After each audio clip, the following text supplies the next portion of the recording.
श्री सद्गुरुदेव भगवान की जय। श्री सीताराम सरकार की जय। श्री गौरी शंकर महादेव की जय। श्री राधा रमण लाल की जय। सभी दर्शकों और भक्तों को कोटि कोटि प्रणाम। सबको प्रेम भरा जय जय श्री राधे। दर्शकों से अनुरोध है, प्रार्थना है, कृपया आज का सत्संग बहुत ही ध्यानपूर्वक सुनें। भजन में, भक्ति में जब उपासक आगे बढ़ता है, जब उसके दुष्कृत अनर्थ, सुकृत अनर्थ, जिन्हें शुभ और अशुभ कहते हैं, इन पापों का जब नष्ट होता है तो उसकी भजन में, भगवान के नाम जप में निष्ठा उत्पन्न होती है। बहुत ध्यानपूर्वक सुने इस बात को। आपने साधु संग किया, साधु संग के बाद आपने भजन क्रिया प्रारंभ की। भजन क्रिया नाम जप को कहते हैं। तो उससे होता क्या है, आपके जो सुकृत हैं और जो दुष्कृत हैं, सुकृत कहते हैं पुण्य को और दुष्कृत कहते हैं पाप को, ये दोनों वो नष्ट करने लगता है। क्योंकि जब आपके पूर्वकृत पुण्यों का भी फल आएगा तब भी आप भगवान को भूल जाएंगे। आपके अंदर अहंकार आ जाएगा, मान सम्मान आने लगेगा, धन वैभव आने लगेगा, तो भी आप भगवान को भूल जाएंगे। विश्वास करें आप। और दुष्कृत आएंगे तो उसमें इतनी संभावना नहीं है भगवान को भूलने की। तो भगवान का नाम क्या करता है, दुष्कृत और सुकृत दोनों को नष्ट करता है। फिर उपासक की निष्ठा बढ़ती है जप में। फिर आपकी निष्ठा बढ़ेगी जप में। आप सब काम छोड़कर भी जप करने लग जाएंगे। आपकी एक निष्ठा बन जाएगी, एक नियम बन जाएगा। आप जप नहीं छोड़ पाएंगे। फिर उपासक जब धीरे धीरे और आगे बढ़ता है तो निष्ठा के बाद रुचि उत्पन्न होती है। रुचि, अब उसकी रुचि हो गई सत्संग में, भजन में। अब वो रह नहीं सकता नाम जप के बगैर। नाम जप में उसकी रुचि हो गई। अब वो जिस दिन उसका नाम जब छूट जाएगा उस दिन उसके अंदर व्याकुलता आ जाएगी, व्याकुलता पैदा हो जाएगी। एक जलन अंदर होगी कि मेरा नाम जप आज कैसे छूट गया, नियम कैसे छूट गया। ये इसे कहते हैं रुचि। और रुचि के बाद आसक्ति। आसक्ति को आप ऐसे समझें कि जब साधक में आसक्ति आ जाती है तो उसका मन स्वतः ही भगवान के चिंतन और जप में लगने लगता है। स्वतः, जैसे आप बैठें और आपका मन भगवान के चिंतन में लगा होगा, आपको वहाँ से खींचकर सांसारिक कार्यों में लगाना होगा। जैसे अभी हमारा मन संसार में लगा हुआ है, आसक्त है, हमें इसे खींचकर भगवान की तरफ लगाना होता है, बड़ा परिश्रम करना होता है। और इसी के लिए सारी ये कथाएं, सारा सत्संग हो रहा है, खींच कर लगाना पड़ता है। लेकिन तब क्या होगा, तब आपका मन भगवान के चरणार बिंदों में स्वाभाविक लगा होगा, सहज रूप से। जैसे संसार में लगा है ऐसे ही लगा होता है, दिव्य दिव्य अनुभूतियों में खोया हुआ होता है। फिर आपको सांसारिक क्रियाएं करने के लिए वहाँ से खींचकर यहाँ लगाना होता है। इसे कहते हैं आसक्ति।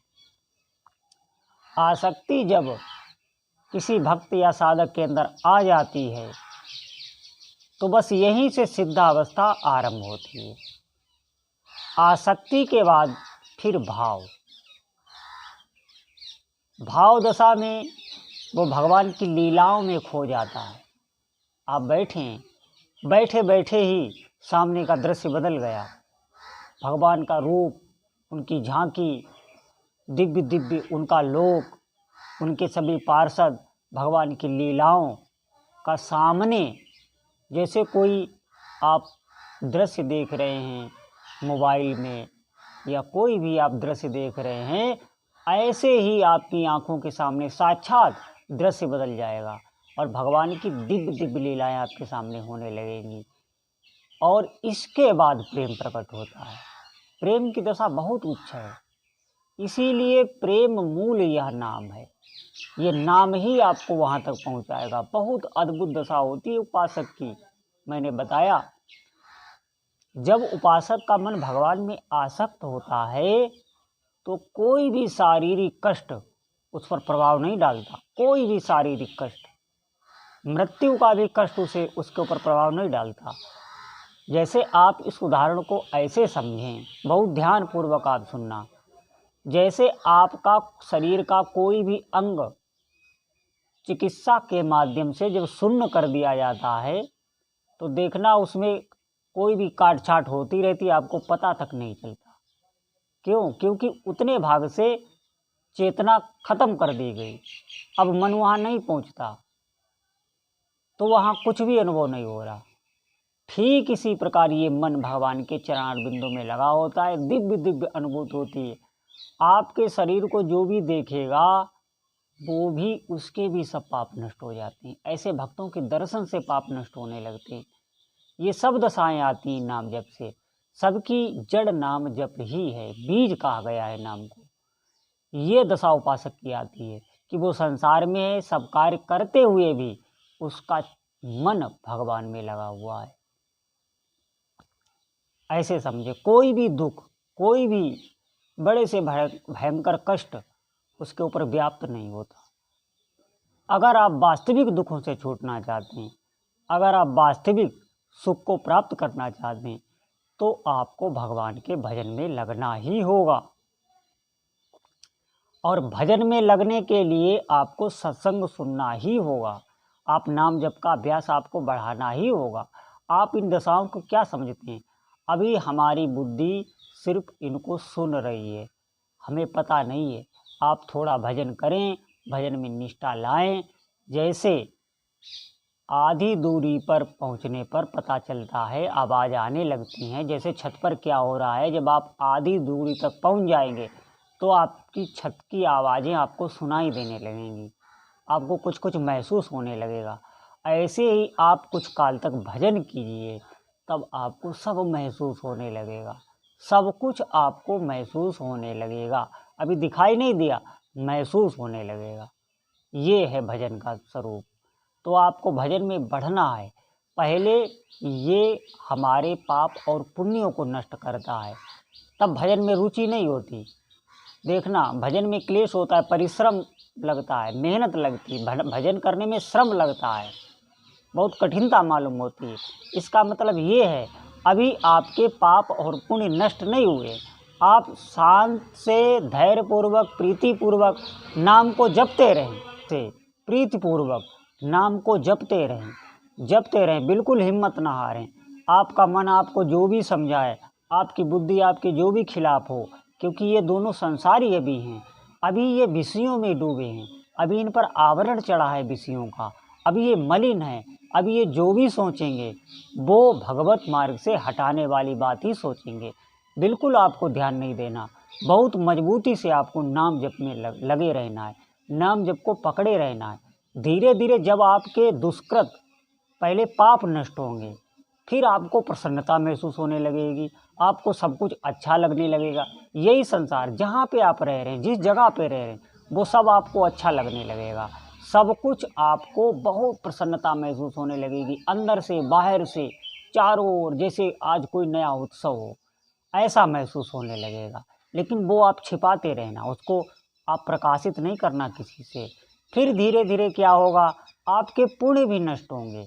पुण्य इसलिए नष्ट होंगे क्योंकि जब पुण्यों का आपके ऊपर प्रभाव आएगा तो मान सम्मान, धन, वैभव सब आने लगेगा।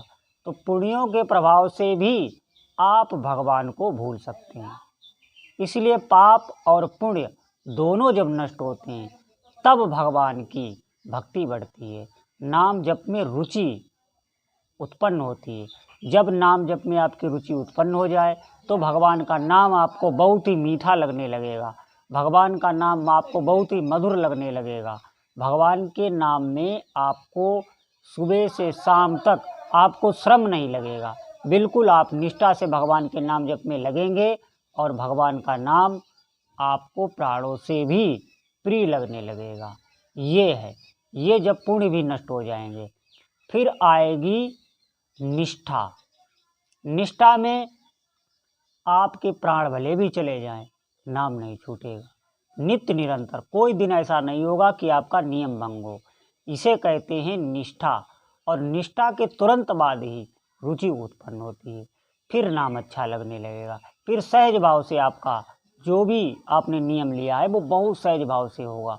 आपको समय का पता नहीं चलेगा।